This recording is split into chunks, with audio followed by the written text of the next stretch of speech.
Good evening, Tigard. Jason Snider, Mayor of Tigard here, and I'm here with Commander McDonald from the Police Department. Good evening. Good to see you. Chief McAlpine is out at training, I think, or participating in some training this week. So we're glad to have you. Thank you for being here. Well, thank you for inviting me. Appreciate it. And community, we want to go through a couple things. I've gotten some questions in the last week or so. Please note that we have our masks on. I want to remind the community, and we'll be talking about COVID-19 in a moment, but I want to be reminding. Last week or so, please note that we have our masks on. I want to remind. We're getting some feedback here. Sorry about that. So hopefully we're good to go. Okay. So a couple reminders. One is if you have questions for us tonight, please make sure you submit them in the comment box. We will do our best to manage and respond to all of the questions that you have. Please note that if we miss one, it is not intentional. We're also, if you know me very well, you'll know that I'm never avoiding difficult questions. So I know some people have asked or commented that we're picking and selecting.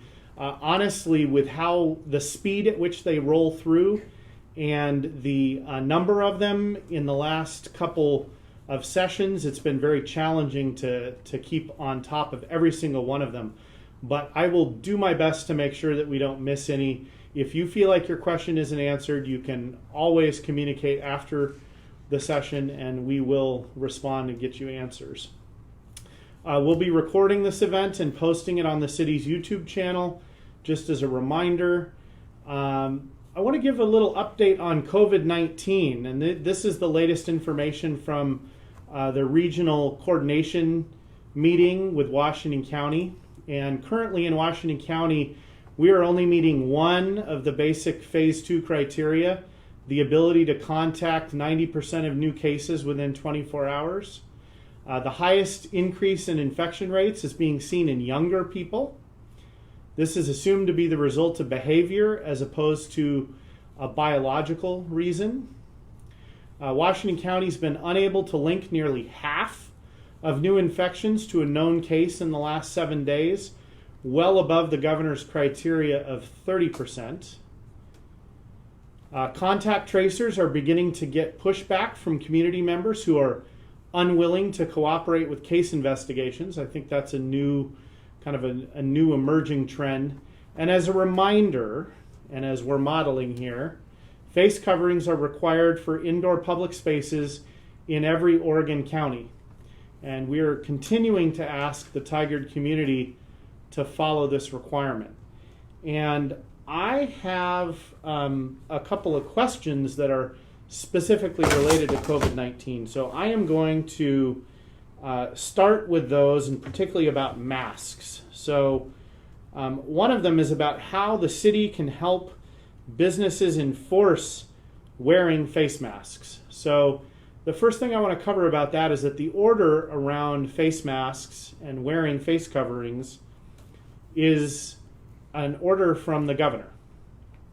And Washington County Public Health and the county are responsible for implementing public health policies and orders. And so is the governor. Now, the approach that has been taken in Oregon and that we've continued to take in Tigard is one of really trying to promote the educational aspects of mask wearing, why to do it, the evidence behind it, making sure people know about the governor's order. And we're going to continue to take that approach.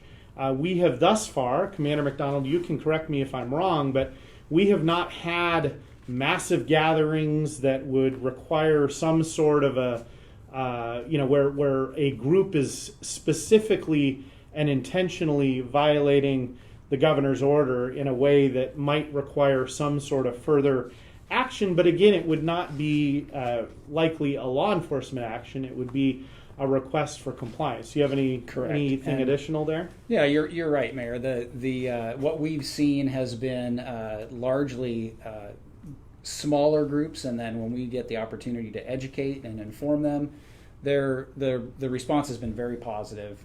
People are very receptive to that, and that's the approach we continue to take. And it hasn't been with any businesses that we've seen specific issues with brought to our attention. So, what I want to make sure that the community knows is how critical it is, for a couple reasons, that we abide by the mask wearing 100% of the time. One is economically. Our small businesses and our business community in Tigard and throughout Washington County and throughout Oregon cannot afford another shutdown like we had in March, April, and May. They simply cannot. And many businesses have told me that directly, and I implore people to wear their masks because of that.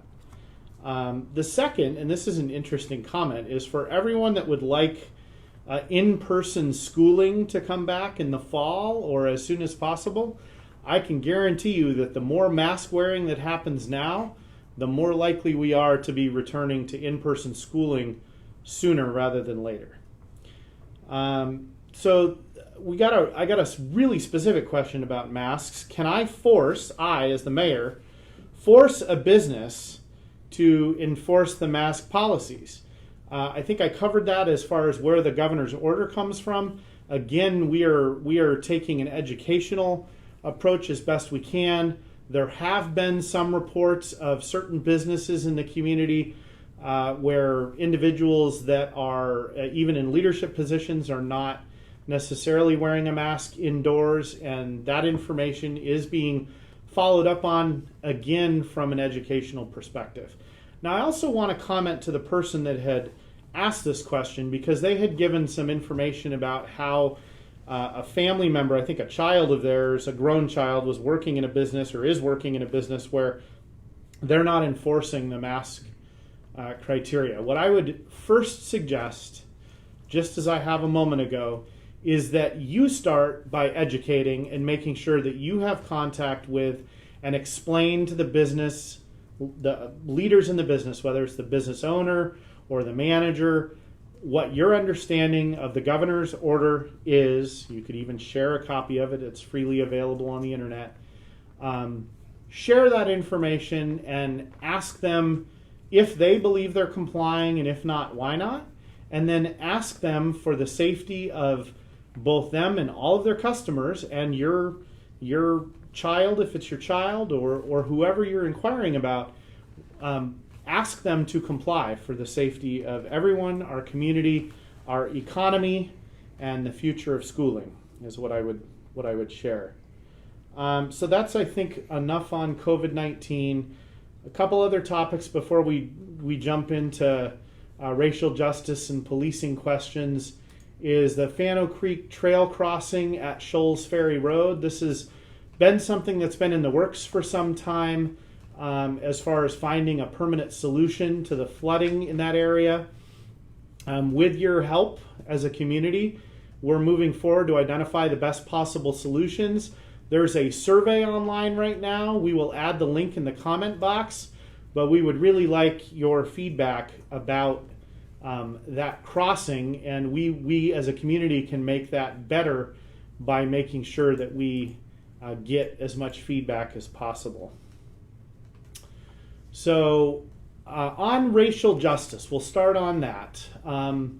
The council and city staff continue to listen, discuss, and respond to how we can become a more equitable community for everyone. Last night, the council discussed next steps, including a proposal, and I'll walk you through where the council's been in the last 3 or 4 weeks on this topic, so you understand why I took the steps that I took and presented an initial draft of a proposal to the council. So since the beginning of June, we have held, I personally with the police chief have held 2 of these types of sessions. Councillor Newton and Councillor Lube both held a session, and you were in attendance for that session, Commander McDonald. So those have been open public feedback forums and answering questions. We've also received hundreds of emails. This is not an exaggeration. Hundreds of emails with communication. I've received a number of telephone calls, We've gotten written letters. We've gotten feedback. So the total number, if you put all the sort of feedback we've gotten about the topic broadly of racial justice, it is in the 500 plus community comments, which is fabulous to give us information.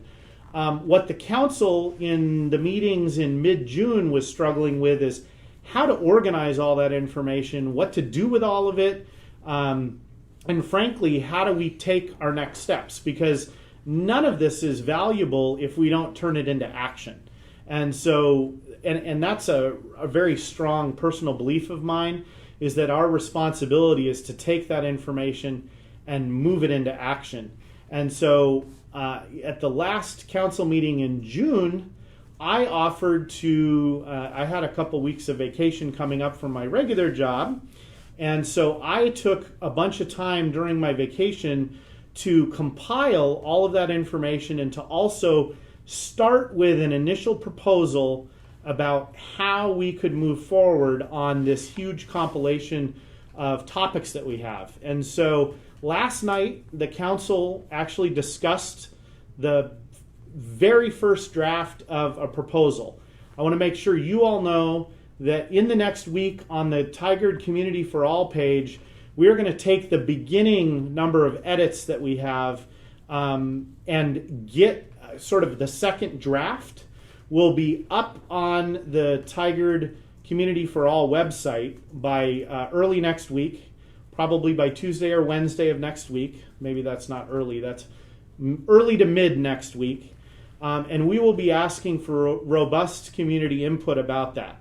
What I'm proposing, just at a high level, is I'm calling it the Tigard Public Safety Transformation Commission. And the word transformation was picked because it stands for action. And it stands for getting things done and transforming our current public safety structure. Without getting into a lot of detail about the commission structure, it includes MIDI members from the community that are meant to represent groups within the community, and then a smaller number of both the police chief or her designee, the Tigard Police Officer Association's designee, so that's our police union, the city attorney, and our city's presiding judge. Those all play different roles in this. And then there would be 8 members from the community that include people like the president of the Tigard High School Black Student Union or his designee, the Tigard Youth City Councilor, who actually just got seated and happens to be a person of color as well. I'm asking for a licensed mental health professional or the leader of a mental health organization that provides services in Tigard, and then 5 residents from the community that are able to represent or best represent people of color in our community.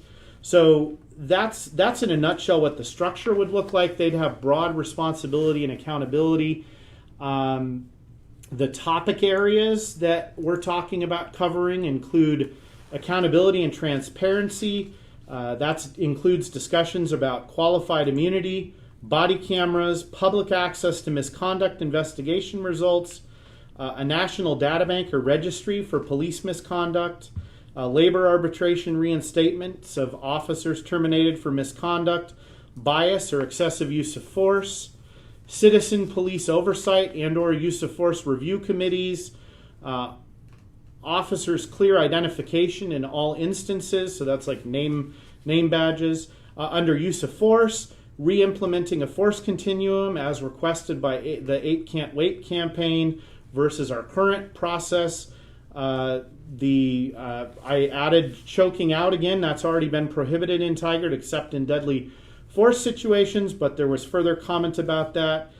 Changes in training and policies to allow or direct an officer to back down from an immediate arrest when the suspect is identified and the seriousness of the situation does not warrant further escalation or force just to effect an arrest. That's important and came out of my watching of the incident in Atlanta and thinking much more broadly about how that could have been handled. So I'm not going to continue reading every single one of these, but there are multiple sections. This is a compilation of more than 500 people's input and feedback, and it is 6 pages long, single-spaced. So I'm not going to read you all of that, but I've given you a flavor of what's in it, and it will be online for your review and community input next week.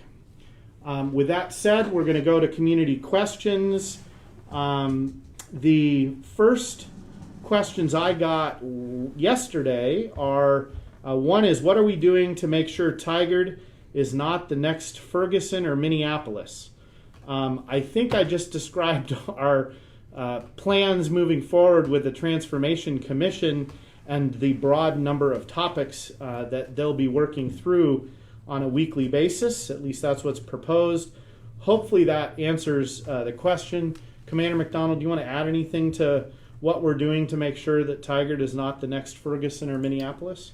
Yeah, I think one of the biggest things, Mayor, is the relationships we build in the community, and some of the different organizations we participate with and have for many years, and that's critical in understanding what the community expects of us, and it's a tenet that we've used for years in involving the community in the work that we do, so that they see how we operate, they see what we do, and then it helps to confirm whether or not we're doing what the community expects of us. So it's that community conversation, it's that relationship building with different segments of the community that really build that bridge.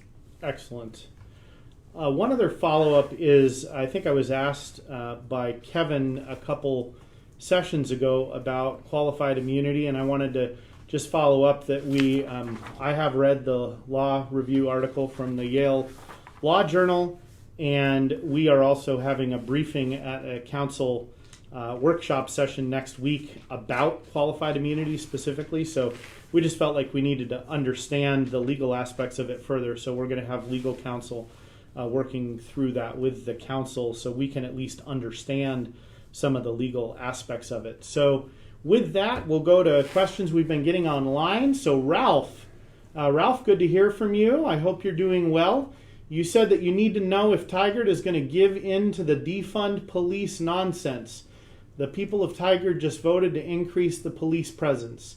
So Ralph, great question. Here's going to be my response. In part of the questions that are being asked, or that I'm challenging the community to discuss in the Transformation Commission, is going to be really a question about whether the police are the best suited to be doing some of the work that we're sending them to. I think Commander McDonald would be the first probably to acknowledge, along with the chief, and you can comment on this, that we're sending law enforcement professionals to all kinds of events that they're not well equipped to handle. And that's happened mostly because there's no one else to do it anymore, which is not necessarily a good reason. So, Ralph, I think the short answer to your question about whether we're going to have some wholesale complete abolishment of our police department, that's definitely not where the commission is headed. Are there some calls on the margin that maybe might be better handled a different way? Because like 50 years ago or 30 years ago, they wouldn't have even been a police call. I think that's really where that conversation will be happening in Tigard. Jamey, what do you want to add to that? Well, I think you're right, Mayor, that there are a variety of calls that we go to that law enforcement isn't the best option, right, but we may be the only option, right, currently, and I think that's an excellent conversation for the community to have. And I'll use people that are having a mental health crisis. Law enforcement may not be the best option for that. In fact, in many times I would submit that we're not. Right. But the additional resources just aren't there. So I think it is an important conversation to have. Yes. So, Marianne, thank you for taking action, Mayor. Okay, thank you for that feedback. What else do we have? I'm going to pull my iPad over here so I can see what we've got rolling in for questions. Let's see. Okay. Mayor Snider and Chief McAlpine have said that they will review the demand for a police oversight committee in the near future, but I haven't seen anything new since this was posted to the Community for All page back in June. When will this be discussed and implemented? So the answer to that question is that is absolutely front and center in the Public Safety Transformation Commission questions. That and specifically the questions that I am suggesting be evaluated based on public feedback are on that topic is okay. So for Citizen Police Oversight and/or Use of Force Review Committee, those are sort of the two pieces of or suggestions we've received. The questions that, at a minimum, that the commission should evaluate are: what are the positive and negative impacts to the city and community? Does the city have the authority to make a change on its own? Should a change be made or advocated for? If yes, what change? And what would the oversight committee have the authority to do and review? So there may very well be things added to that, but that is one of the questions. Let's see. The city council recently voted on a city budget. How was the police budget specifically impacted? Body cameras force-wide, mental health or social worker reallocation. Example is the Cahoots program in Eugene. I think this requires a little bit of a discussion about our budget process in general and how late in that process this came. And by this, I'm referring to the timing of the budget preparation for the city actually starts in November and runs through March, April, and then goes to the budget committee in either late April or early May. This year it was in early May and then right after the levy. And so the work that was done on the budget did not allow an immediate change, but the council was very clear as it was voting on the budget that we are likely to make far bigger changes in the first quarter of this year, this fiscal year's budget, than any year we've had before. So we've stated that to staff. Our intent is to make sure that things like, and I think the chief is already committed to trying to figure out how to implement body cameras for the entire department. And right now, it's not that we have kind of old cameras in cars. Correct. We have body cameras on SROs and the canine officers. Correct. And traffic. Traffic, yes. So, it's not that we don't have that program in place. It's that some of it is using very old technology. The car technology, I believe, is very old. Yes. And is in need of replacement.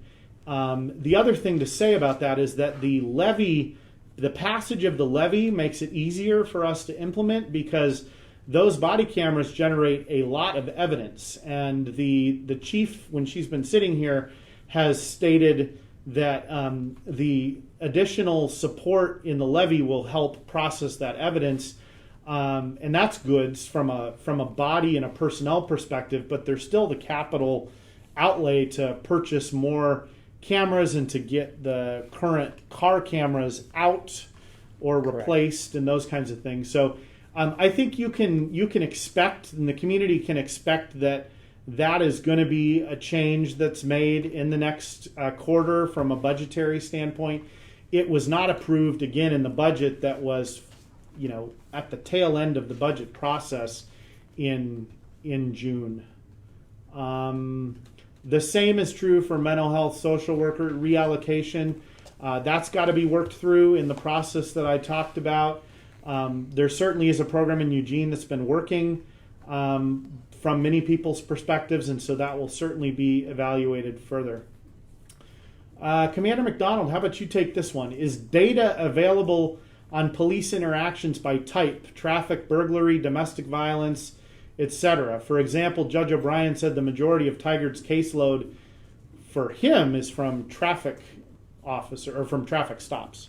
Sure. Yeah, there are numbers for all of those things. In fact, Mary, you're familiar with the chief's report out that she does monthly to council that includes those figures, and we keep track of them, year over year stats, so we can compare, say, May of last year to May of this year on those stats.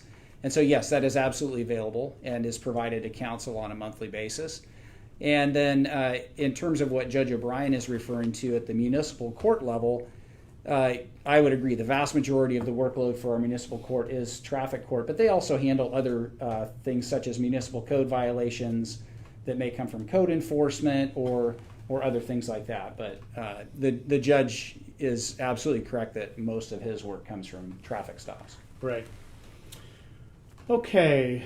Mary Ann, does this proposal, I'm assuming she's referring to the Transformation Commission proposal, does this include SROs or discussion about them? That actually was one of the first things that's been moving forward, and I think we talked about that in a prior session, and it is referenced in this, but we are already in active work with the school district to set up a facilitated discussion with both the city of Tualatin and the Tigard-Tualatin School District and the student representatives and student unions involved at both high schools, Tigard and Tualatin High School, about the SRO program.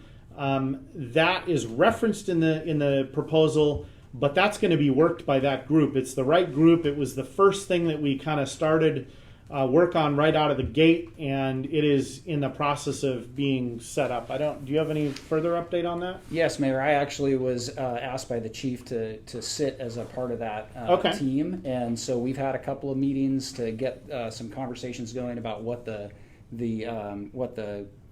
future or what the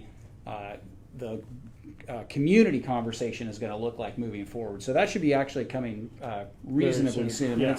And the school district is of course the one that's organizing all that. So that is coming very soon and in progress already. All right. So some other feedback here. I'm going to go to the live stuff. Stacy said, "Don't be a mask hole." Okay. Courtney Neron, Representative Neron, thank you, Mayor. Okay. Let's see what else we've got. Other questions that are coming in.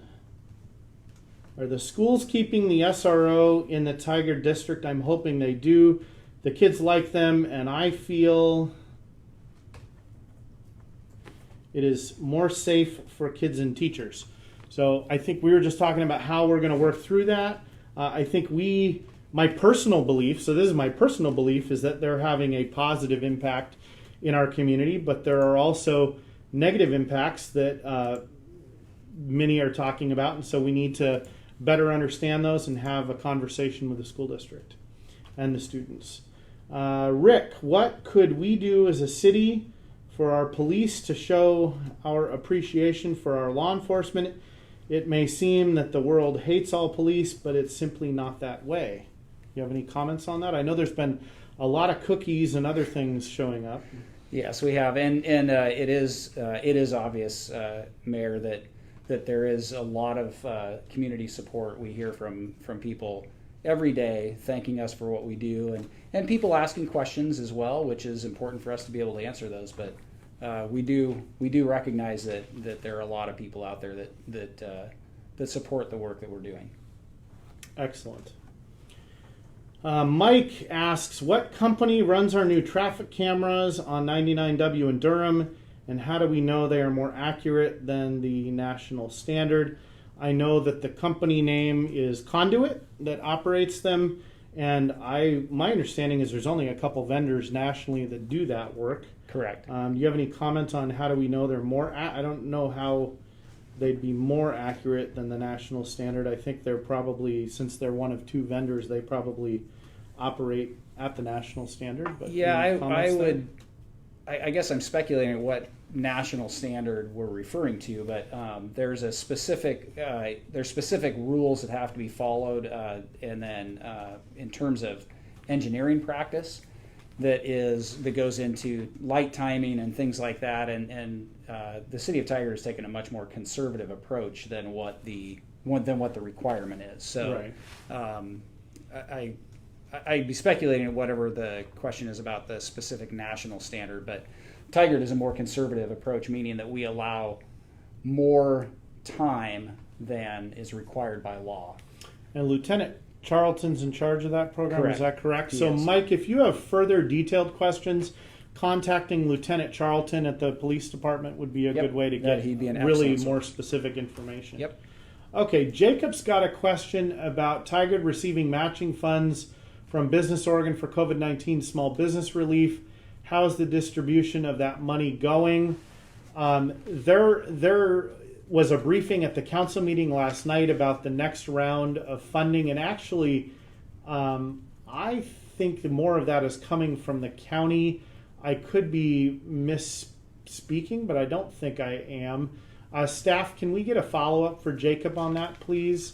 Perhaps Mr. Purdy can provide a specific answer on Business Oregon money.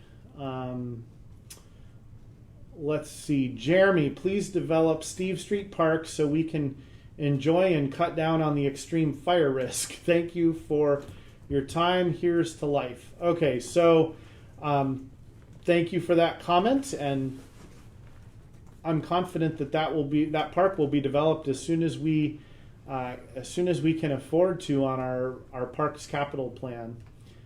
Let's see. Do we have some additional questions? Okay, so Stacy is asking, do the lights, I think this is referring to the red light camera lights, do they have to flash so bright it's distracting? You got any answer to that, Commander McDonald? Yeah, I do, and it's something that we're continually working with the vendor on to make those adjustments. So so more to follow on that. We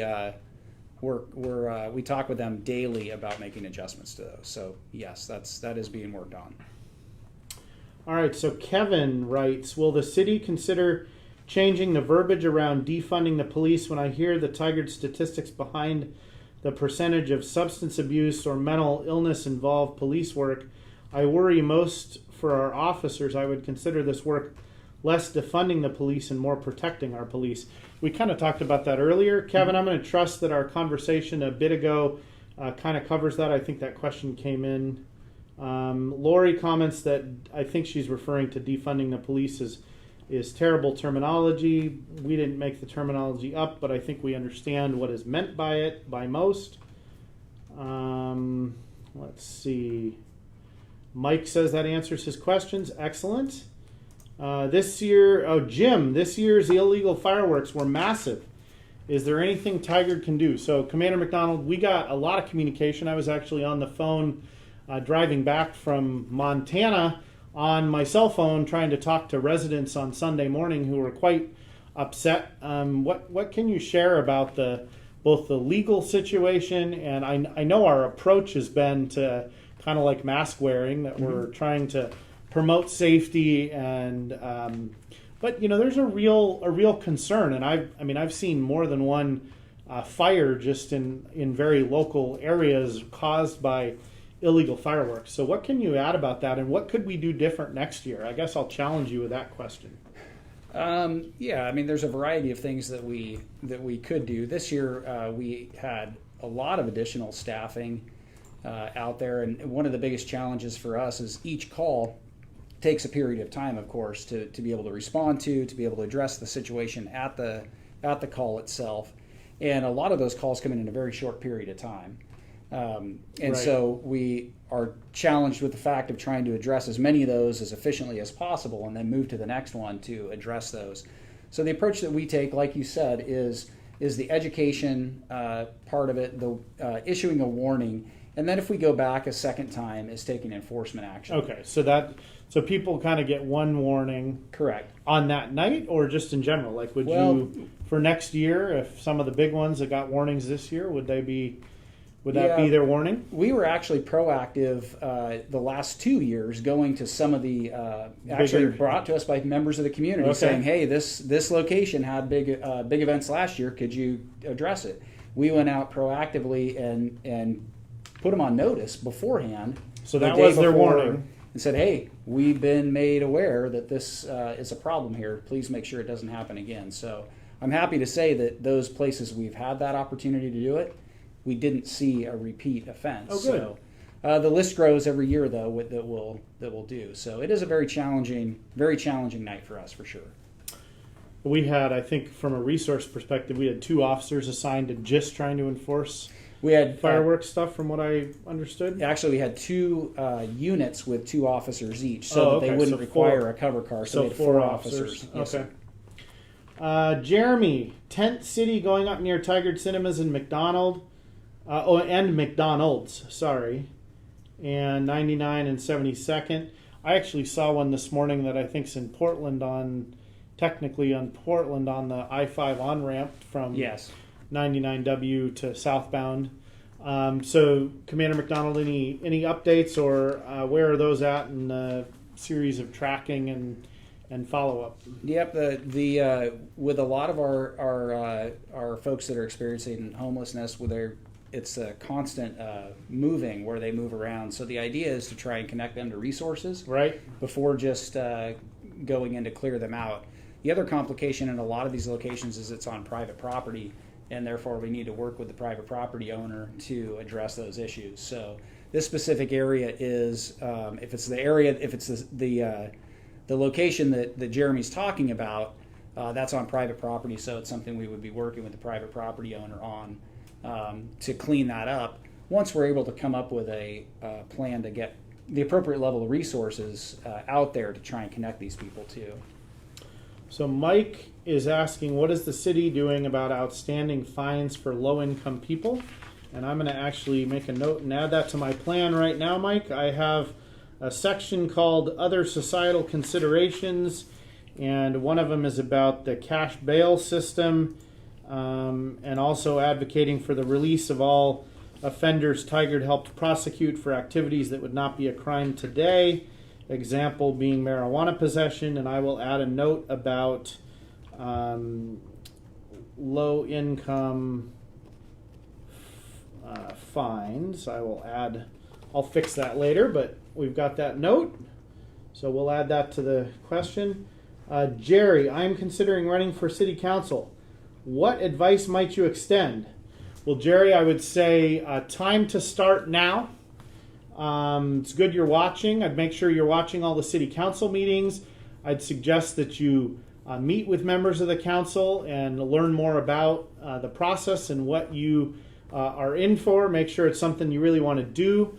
It's a pretty significant time commitment, which I'm sure you are thinking and aware of.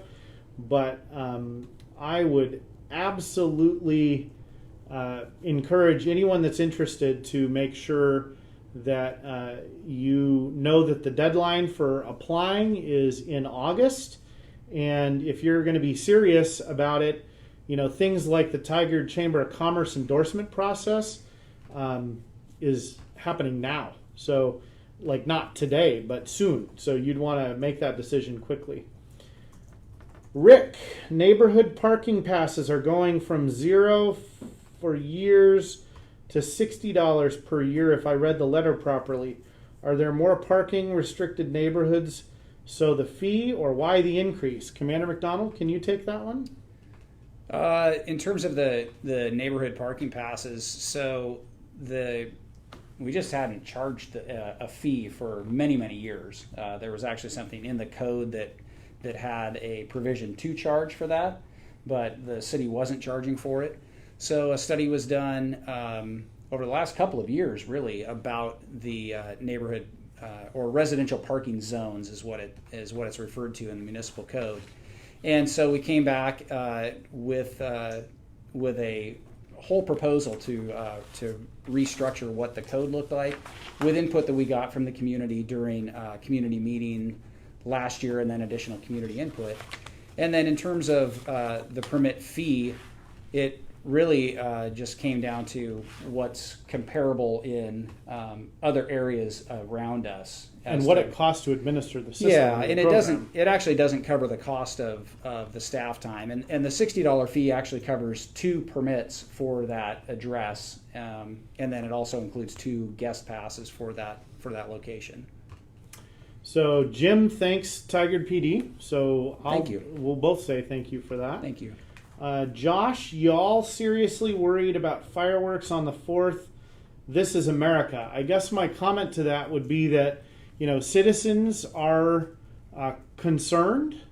Many citizens are, and I will also state that, as a result of illegal fireworks and or the disposal of illegal fireworks in my neighborhood alone in the last decade, we have had 2 different fires. I've not been home for either of them because I was traveling, but in one case it resulted in a full-sized dumpster on fire, like a disposal box, like a construction type of multi-yard dumpster, and also on my roof while I was not home. So I guess I will just say to that while I certainly respect our country's desire to celebrate its independence, there are fireworks being used in Oregon that are not legal to be here, and I think, as I just demonstrated, are very dangerous, or can be very dangerous. So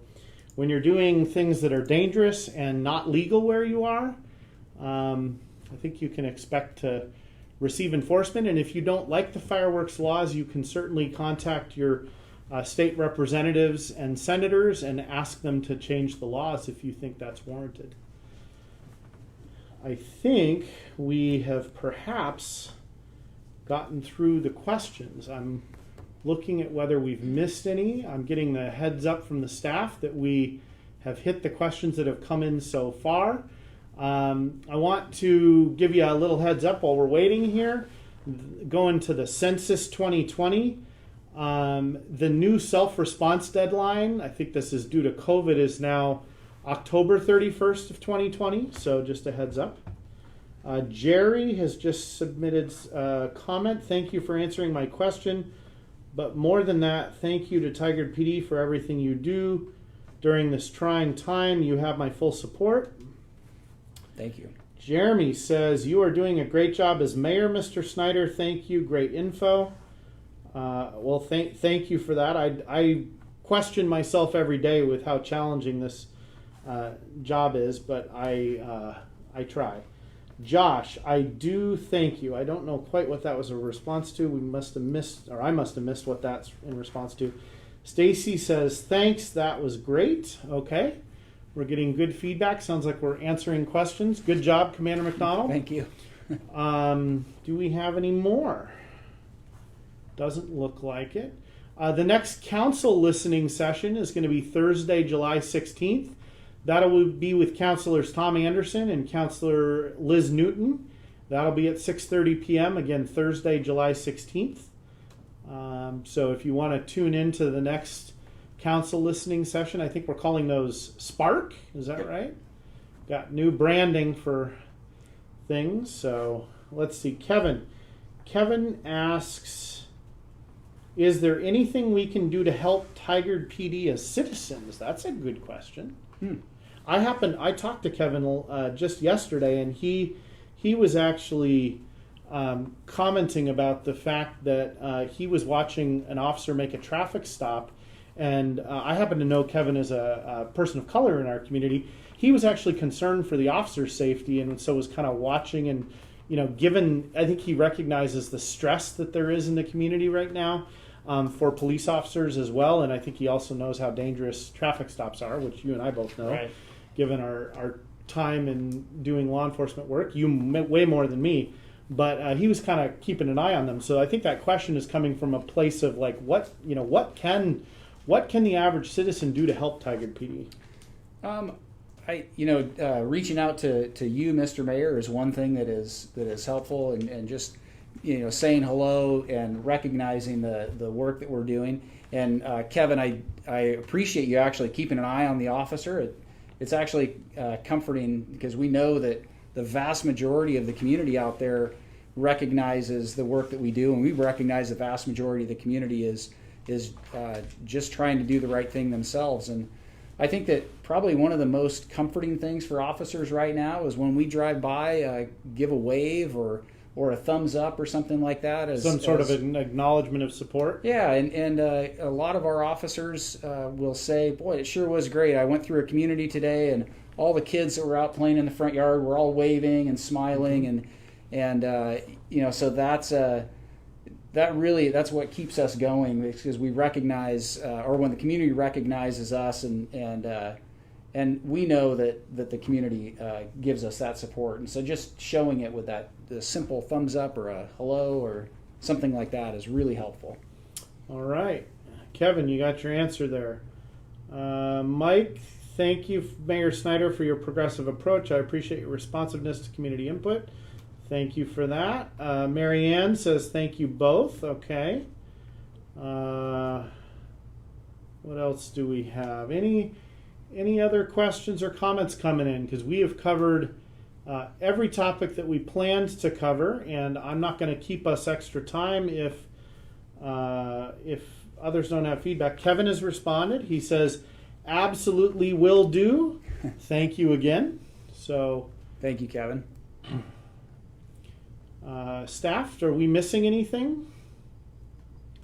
Okay, I'll give... just got one. Oh, we got a couple. Okay, so Josh, Tigard PD has my support. I haven't met a bad one yet. That's excellent. Mike, I also would like to commend the Tigard Police Department for their willingness to bend to public pressure. Please understand that the community does support you.